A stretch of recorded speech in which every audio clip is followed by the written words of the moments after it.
तेज धूप वाला दिन था, लेकिन गांव में तो मानो जिसे कोई था ही नहीं। आखिर इतना सन्नाटा क्यों है, ये जानने के लिए कहानी के आगे चलते हैं। एक घर में 4 बहुएं बेटी बातें कर रही होती हैं। सबसे बड़ी बहू कोकिला कहती है, अरे तुम लोगों को पता है, नदी के पास रोजाना शाम के बाद चुड़ैल आ जाती है और जो भी नदी के पास दिखता है उसको नोच खाती है और उसकी लाश गांव के बीचों बीच पेड़ पर लटका कर चली जाती है। पता नहीं हमारे हंसते बसते गांव को किसकी नजर लग गई। देखो कितना सन्नाटा है अभी। मैं तो कहती हूँ अभी दिन दिन में नदी के पास जाकर जल्दी कपड़े धोकर आ जाते हैं, ताकि हम अपनी जान बचाने में कामयाब हो जाएं। जिज्जी मुझे तो बहुत डर लग रहा है, मुझे चुड़ैलों से बहुत डर लगता है। जिज्जी अगर हम नदी के पास गए और वहाँ चुड़ैल आ गई तो फिर हम क्या करेंगे? वो चुड़ैल तो हमें बेदर्दी से मार डालेगी और हमारी लाश को गाँव के बीचों बीच पेड़ पर लटका कर चली जाएगी। जिज्जी मुझे तो बहुत डर लग रहा है, पता नहीं सासू माँ भी कहाँ चली गई है, इतने दिनों से उनका कोई अता पता नहीं है। गोपी को यूँ डरता देख कर की मंझली बहू सुधा कहती है, अरे गोपी बहू तुम डरो नहीं, हम जल्दी जल्दी दिन में जाएंगे और जाके कपड़े धोकर आ जाएंगे। दिन में वहाँ चुड़ैल नहीं होती, डरने की कोई बात नहीं है। चुड़ैल उन्हीं को मारती है जो शाम के वक्त नदी के पास जाते हैं और जाके कपड़े धोते हैं। तुम्हें डरने की कोई जरूरत नहीं है। चलो हम सब साथ हैं, एक कपड़े धोएगा और एक चुड़ैल पर नजर रखेगा,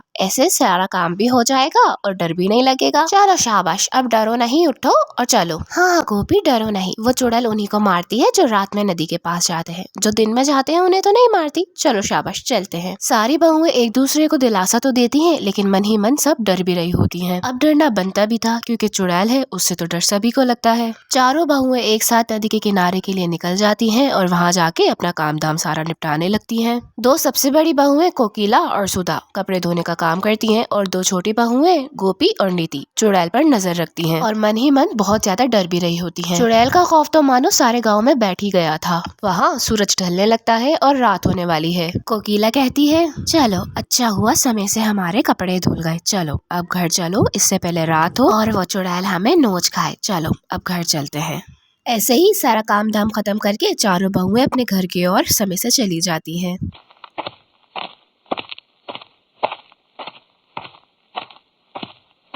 देखा, मैंने कहा था ना कुछ नहीं होगा, हम वक्त से घर आ जाएंगे। देखो समय रहते हम घर आ गए। चलो अब घर के अंदर चलते हैं। सूरज के ढलते ही गांव में तो जैसे सन्नाटा मच जाता है और कुछ ही देर में काली अंधेरी रात हो जाती है।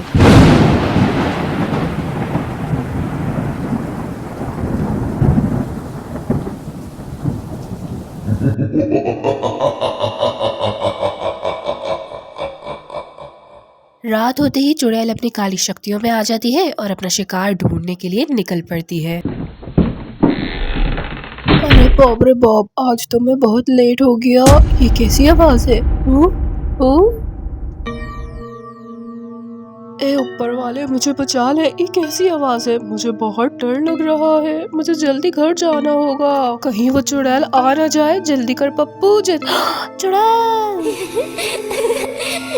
जब तुझे पता है कि ये मेरे आने का समय है तो तुम यहाँ क्यों आया? अब मरने के लिए तैयार हो जा। मेरी मौत तो आज पक्की है पप्पू, आज तुझे मरना होगा।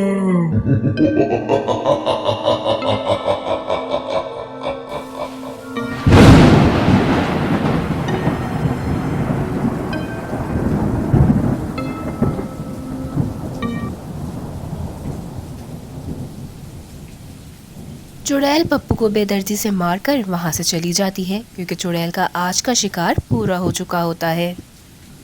दूसरी तरफ सभी गांव वाले अपनी जान बचा के आराम से अपने घरों में सो रहे होते हैं। कुछ ही देर में सुबह का उजाला हो जाता है और सारे गांव वाले एक तरफ इकट्ठा हो जाते हैं। जैसे ही गांव वाले पप्पू की लाश को देखते हैं तो उनके तो जैसे रोंगटे ही खड़े हो जाते हैं। कई देर बेचारे गांव वाले पप्पू की लाश को चुपचाप खड़े देखते रहते हैं। मास्टर जी मिस्टर अजयवर्धन कहते हैं, अरे ये क्या हो गया? पप्पू तो बहुत अच्छा इंसान था, आखिर ऐसा कब तक चलता रहेगा? गांव वालों, हमें इस चुड़ैल का कुछ करना पड़ेगा, नहीं तो ये चुड़ैल हमारा सारा गांव खा जाएगी। हाँ मास्टर जी आप बिल्कुल सही कहते हैं, ये चुड़ैल तो हमारा सारा गांव खा जाएगी। देखो अब पप्पू भी मर गया, हमें इस चुड़ैल का कुछ ना कुछ तो करना ही पड़ेगा। मोरी भैया, लेकिन हम कर भी क्या सकते हैं? इस चुड़ैल का हम क्या ही बिगाड़ सकते हैं? आप ही कुछ मसला का हल बताइए मास्टर जी।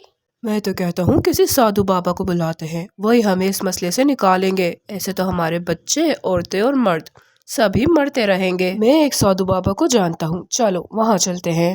मास्टर जी गांव के कुछ मर्दों को लेके साधु के पास आ जाते हैं। साधु बाबा कहते हैं, बोलो बालक, क्या परेशानी है? जो भी परेशानी है मुझे बताओ। बाबा जी, हमारे गांव में एक चुड़ैल आ गई है। वो दिन रात लोगों को मार रही है। कोई नदी के पास रात के वक्त नहीं जा सकता। अगर कोई काम से थोड़ा देर से आए तो वो चुड़ैल उसको नोच खाती है और मार के उसकी लाश दरख्त पे लटका देती है। हम सभी गांववासी इस वजह से बहुत परेशान हैं। ओ मुनि मैया, बाबा जी हम बहुत परेशान हुआ है। हमारे बच्चे और औरतें बहुत ही डर चुके हैं। आप ही बताएं हमें, हम क्या करें? आप हमारी मदद करें बाबा जी। बाबा जी, हमारी औरतें और बच्चों में खौफ का माहौल है। वो बहुत ही परेशान है और बहुत चिंतित भी हैं। सबको लगता है कि अभी चुड़ैल कहीं से आ जाएगी। हम बहुत आस लेके आपके पास आए हैं। आप हमारी मदद करें बाबा जी, आप हमारी मदद करें। हमें पूरा यकीन है आप हमारी मदद जरूर करेंगे। हम ऐसे यहाँ से नहीं जाएंगे। बालको, अब तुम लोग अपने घर जाओ। मैंने तुम लोगों का मसला सुन लिया है। अब इसका हल मैं खुद निकाल लूंगा। जैसे ही रात होगी मैं नदी के पास आ जाऊंगा। कुछ ही देर में काली अंधेरी रात हो जाती है और सब लोग अपने घरों में चले जाते हैं। अब जैसे ही रात होती है बाबा जी नदी के किनारे आ जाते हैं और दूसरी तरफ जैसे ही रात होती है तो चुड़ैल भी काली शक्तियों के साथ अपने रूप में आ जाती है। चुड़ैल का रूप देखकर बाबा जी कहते हैं, अच्छा, तो वो तू है। तू क्यों गांव वालों को इतना परेशान कर रही है? तू क्यों इनकी जान की दुश्मन बनी है? चली जा यहाँ से, चली जा। हे बाबा, जा यहाँ से, नहीं तो तुझे भी मैं जिंदा काट दूंगी। जा यहाँ से बाबा, दफा हो जा यहाँ से। ये नदी मेरी है, यहाँ गांव वाले कुछ नहीं कर सकते। ये मेरी नदी है, सुना तूने? मेरी नदी है ये। जा यहाँ से, दफा हो जा। इसका मतलब तू ऐसे नहीं मानेगी। रुक, अभी तुझे जला के मैं भस्म कर देता हूँ। इतना बोलते ही बाबा मंत्र जापने लगते हैं और वो चुड़ैल तो जैसे गायब होने लगती है। देखते ही देखते साधु बाबा और वो चुड़ैल दोनों ही गायब हो जाते हैं और फिर इस तरह मुक्ति मिलती है गाँव वालों को। तो ये थी आज की स्टोरी दोस्तों। Bye bye.